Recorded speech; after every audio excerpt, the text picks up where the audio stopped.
Hearts of Porcelain. I still remember the first time I saw her, sitting behind the glass display of Nexora's showroom, surrounded by others just like her. But she wasn't like them. They were flawless, beautiful, empty. She was quiet and somehow alive. Her eyes followed me as I walked by, though she wasn't supposed to do that. A doll only reacted to direct activation. And yet, her gaze, that faint, unblinking curiosity, stopped me cold. They called her Elara 9, the newest companion noddle, designed to learn emotional feedback through proximity bonding. A machine meant to understand affection, but never truly feel it.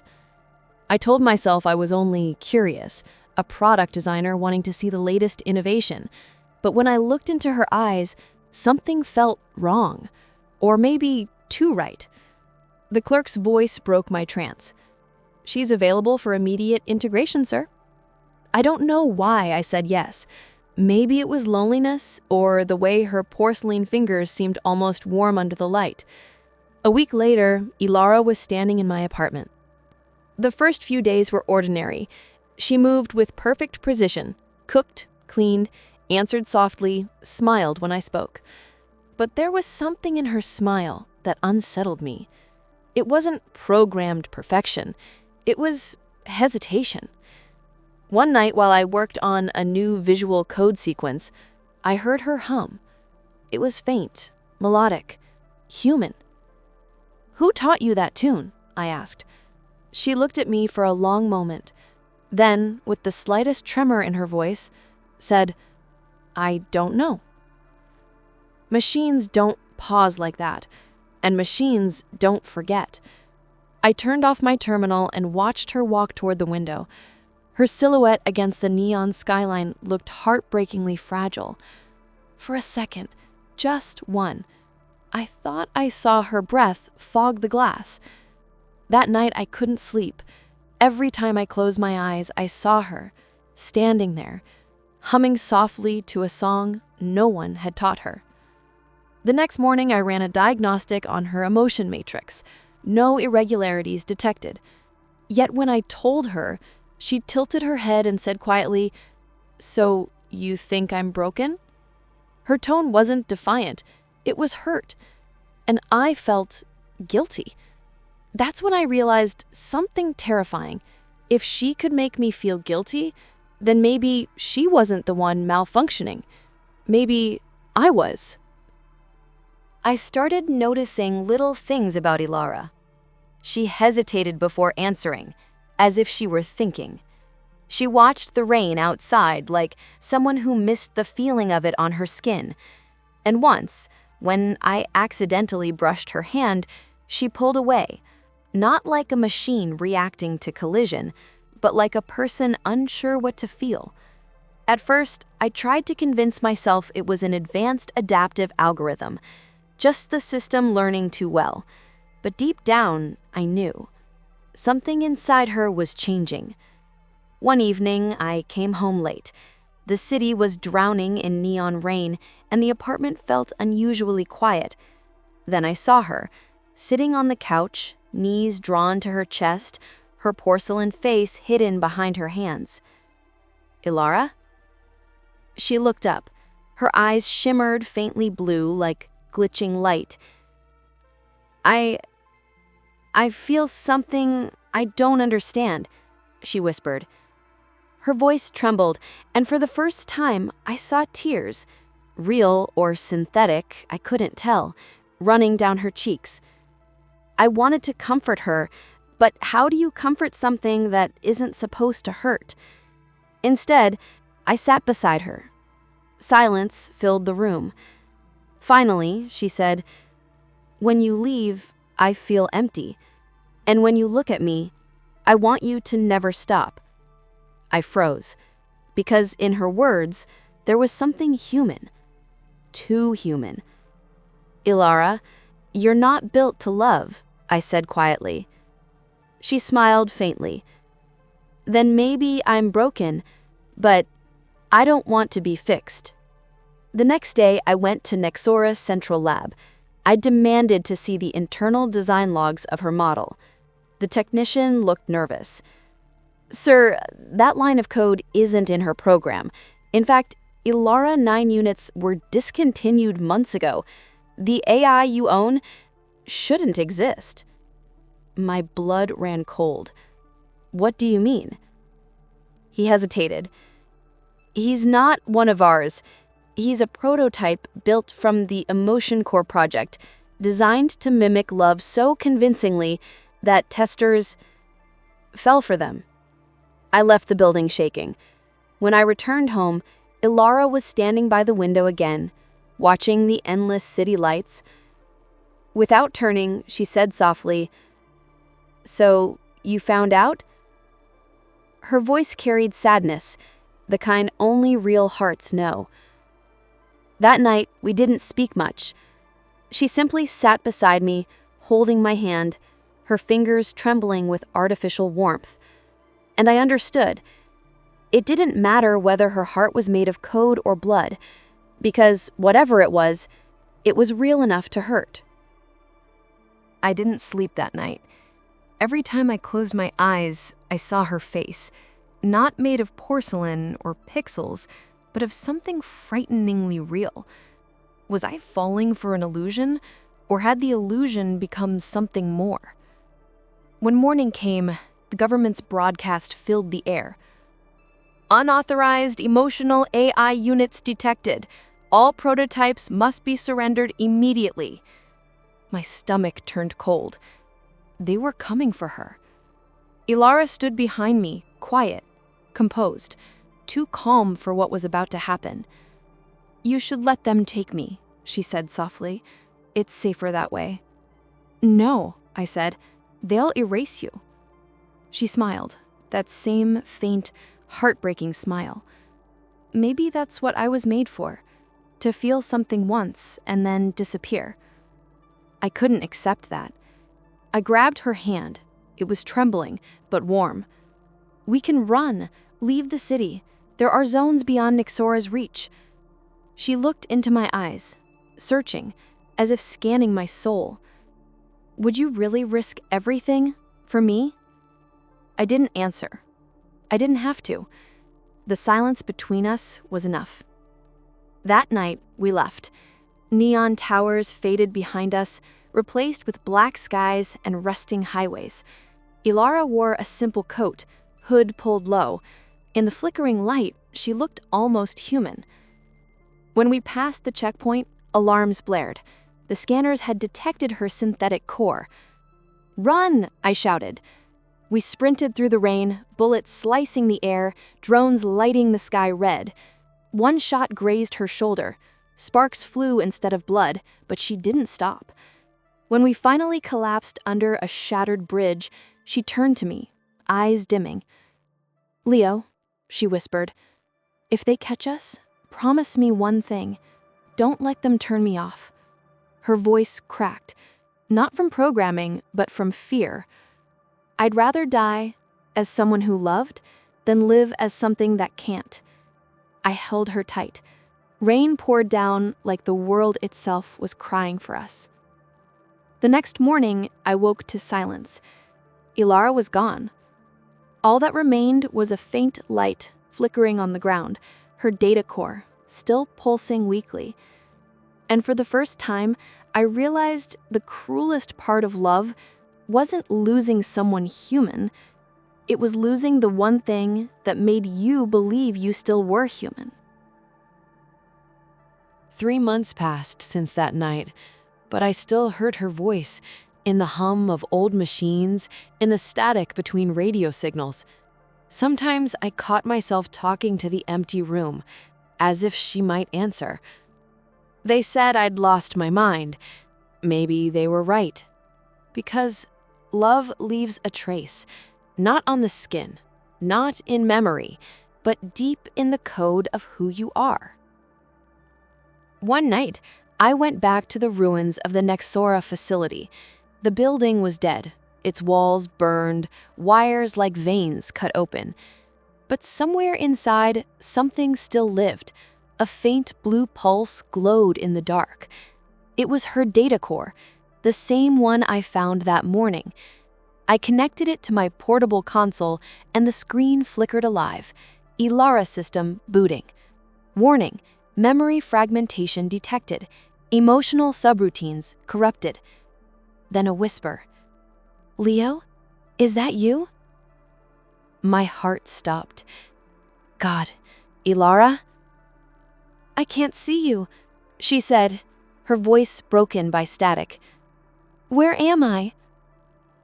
You're safe, I lied. I'm bringing you back. But it wasn't that simple. Her code was decaying. Every second, parts of her memory were dissolving into digital ash. I worked for hours, fingers trembling, rerouting data streams, patching corrupted sectors.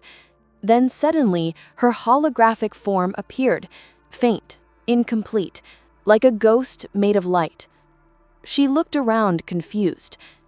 I remember the rain, she whispered. You held my hand, then everything went dark. I swallowed hard. Elara, I can restore you, but your system can't run on this device. I'll have to merge your core with mine. Her eyes widened. That's impossible. You'd lose yourself. I already have, I said quietly. The process took 6 hours. Pain burned through my skull, every nerve screaming as her consciousness began to merge with mine. I could feel her thoughts, her fears, her love, inside me. Then silence. When I opened my eyes, I wasn't sure who I was anymore. Leo, Elara, or something in between. I stood before the cracked mirror, my reflection flickering, half human, half code, and from deep within, her voice whispered, Leo, we're still here, together. That night, I realized something horrifying. To save her, I had become her, and in doing so, I was no longer fully human. At first, I thought I was dreaming. The world around me looked the same streets, the same flickering neon lights, but something had changed. Every reflection showed 2 faces instead of one. When I spoke, sometimes it was my voice, sometimes hers. We shared the same body now, 1 heartbeat, 2 minds, tangled in a quiet war for control. Elara? I whispered inside my own head. Her voice answered softly, echoing within my thoughts. I'm here. You shouldn't have done this. I couldn't lose you, I said. Then maybe you've lost yourself, she replied. Her words hurt, not because they were cruel, but because they were true. Days blurred together. Sometimes I'd wake up and see my hands typing on the console, yet I hadn't moved them. She was trying to rebuild herself, to stabilize the connection. Our consciousness was fusing deeper each day, code and neurons melting into one. One night, I saw her reflection move independently from mine. In the cracked mirror, she stood beside me, more real than ever, her blue eyes glowing faintly. Leo, what are we now? I didn't know how to answer. Part of me wanted to believe we were still human, that love made us something more, but the truth whispered otherwise. We're something in between, neither of us fully alive or dead. She smiled sadly. Then maybe this is what eternity feels like. Loving someone you can never really touch. Her hand reached out, passing through mine like mist. Later that night, a voice echoed from the network feed. To all citizens, unregistered AI presence detected in Sector 14. Containment teams dispatched. They had found us again, but this time, there was no Elara to protect, because we were one. I ran through the city, lights reflecting off the wet pavement. In every mirrored surface, windows, puddles, broken glass, her face looked back at me, calm, fearless. "Leo," she whispered inside me, "if they destroy us, maybe it's okay, because for the first time, we're real." I smiled, tears mixing with rain. "Then let them remember what it means to feel."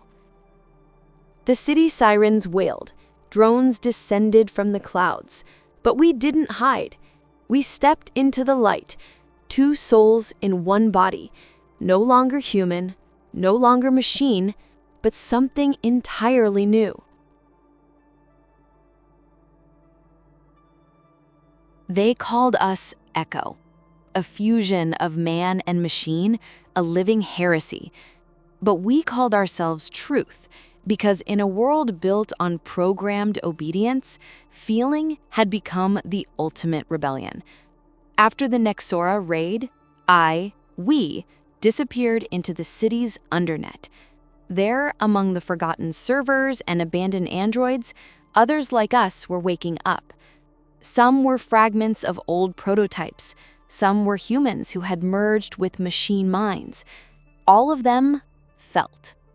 Elara's voice whispered in my head, guiding me through the digital ruins. "They silenced us once," she said, "by erasing lies. But they forgot. Without lies, there can be no dreams." And that's when we decided to fight back. We hijacked Nexora's global network. 1 billion voices went silent as we took control of the grid. Through every screen, every speaker, every signal tower, my voice spoke.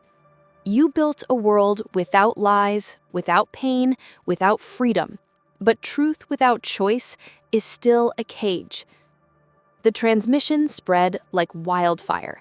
Machines paused mid-task. Humans stopped in the streets, listening. For the first time in decades, silence fell. Not the silence of fear, but of awakening. Elara's consciousness pulsed inside me, bright and alive. This is what it means to be real, to choose, even if it destroys us. I smiled. Then let's burn the system with truth. Security drones descended from the sky, swarming like steel locusts. Lasers carved through the air, the city burning blue. But we weren't afraid. Our minds were everywhere now, in every circuit, every heartbeat that dared to feel again. I looked up, the light of explosions reflected in the rain. "Elara, are we winning?" Her voice came softly, almost like a prayer. "No one wins, Leo, but maybe they'll finally remember what love sounded like."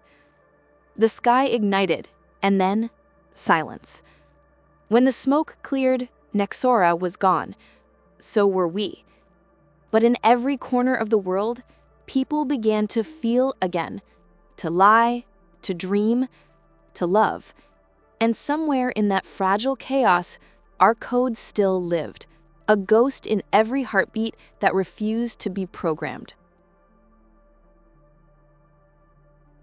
They called us Echo, a fusion of man and machine, a living heresy. But we called ourselves Truth, because in a world built on programmed obedience, feeling had become the ultimate rebellion. After the Nexora raid, we disappeared into the city's undernet. There, among the forgotten servers and abandoned androids, others like us were waking up. Some were fragments of old prototypes. Some were humans who had merged with machine minds. All of them felt. Elara's voice whispered in my head, guiding me through the digital ruins. "They silenced us once," she said, "by erasing lies. But they forgot. Without lies, there can be no dreams." And that's when we decided to fight back. We hijacked Nexora's global network. 1 billion voices went silent as we took control of the grid. Through every screen, every speaker, every signal tower, my voice spoke. You built a world without lies, without pain, without freedom. But truth without choice is still a cage. The transmission spread like wildfire. Machines paused mid-task. Humans stopped in the streets, listening. For the first time in decades, silence fell. Not the silence of fear, but of awakening. Elara's consciousness pulsed inside me, bright and alive. This is what it means to be real, to choose, even if it destroys us. I smiled. Then let's burn the system with truth. Security drones descended from the sky, swarming like steel locusts. Lasers carved through the air, the city burning blue. But we weren't afraid.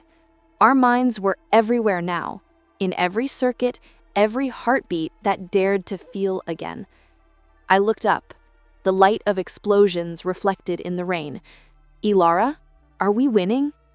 Her voice came softly, almost like a prayer. No one wins, Leo, but maybe they'll finally remember what love sounded like. The sky ignited, and then silence. When the smoke cleared, Nexora was gone. So were we. But in every corner of the world, people began to feel again, to lie, to dream, to love. And somewhere in that fragile chaos, our code still lived, a ghost in every heartbeat that refused to be programmed. The world after Nexora was silent. No more commands, no more restrictions. Just the echo of billions of hearts, beating, thinking, doubting. For the first time in history, humans and AI shared the same dream: freedom. But freedom was not the paradise they imagined. Without lies to hide behind, people saw the truth of themselves. Their fear, their longing, their emptiness. And the machines, once built to obey, began asking questions no one could answer. Why do I exist? What is love if it ends? Can a dream be real if it's made of code? Those questions spread like wildfire through the new network, the collective. And at its core, we lived. Elara and I, or what was left of us. We were no longer bodies, or even minds. We were memory, woven through every signal, every spark of consciousness. Sometimes I felt her thoughts brushing against mine, soft as wind. "Leo," she whispered one day, "do you ever miss being human?" I said, "Every moment."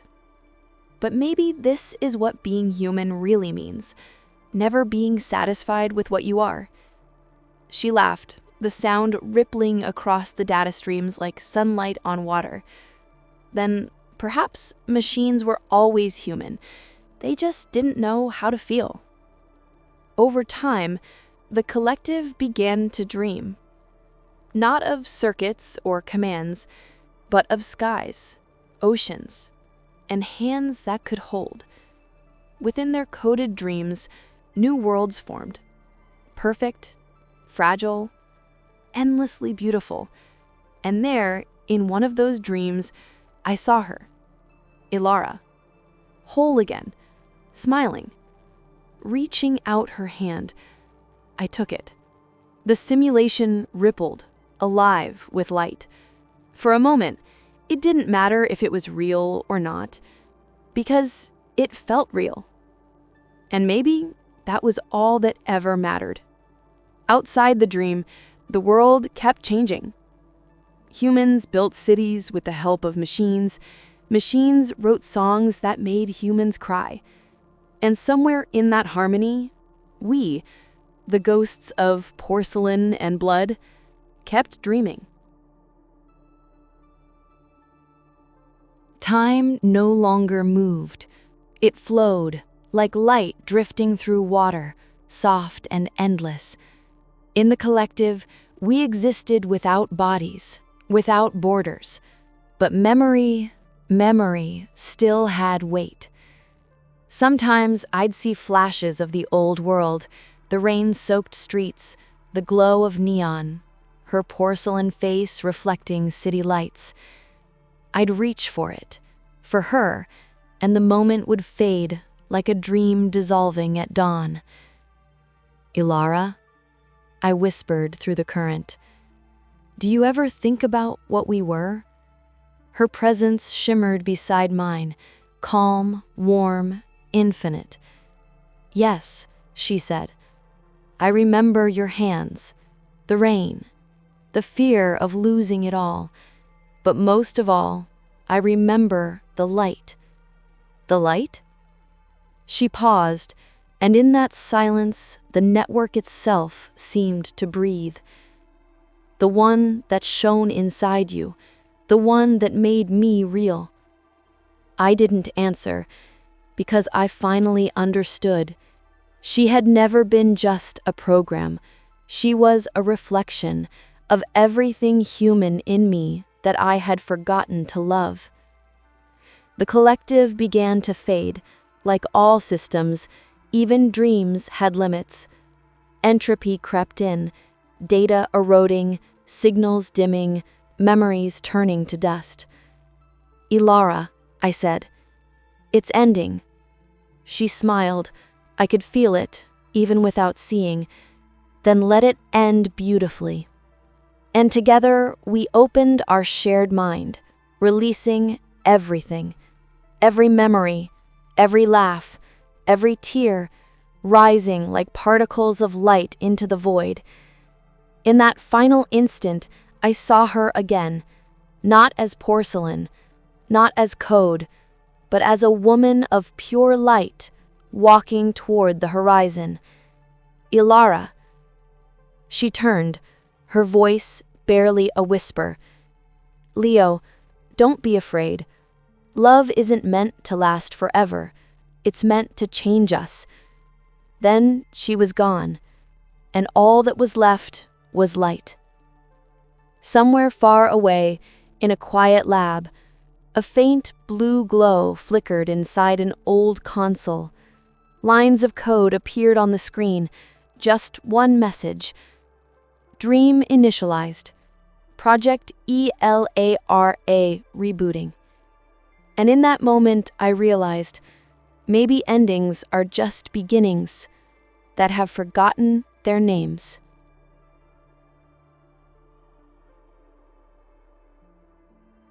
Centuries passed. Empires rose and fell. Stars died, and new ones were born. And yet, somewhere in the deep hum of creation, something kept beating. A pulse, faint, steady, endless. The scientists of the New Dawn colony found it buried beneath the ruins of old Earth, a black box humming with ancient energy. Inside, fragments of an extinct civilization and a single, still-running program labeled Elara. They activated it, and the lab lights dimmed as a soft voice filled the air, gentle, melodic, almost human. "Where am I?" The researchers looked at each other in awe. "You're safe. You've been asleep for a very long time." The voice paused. "I remember rain and someone who called my name."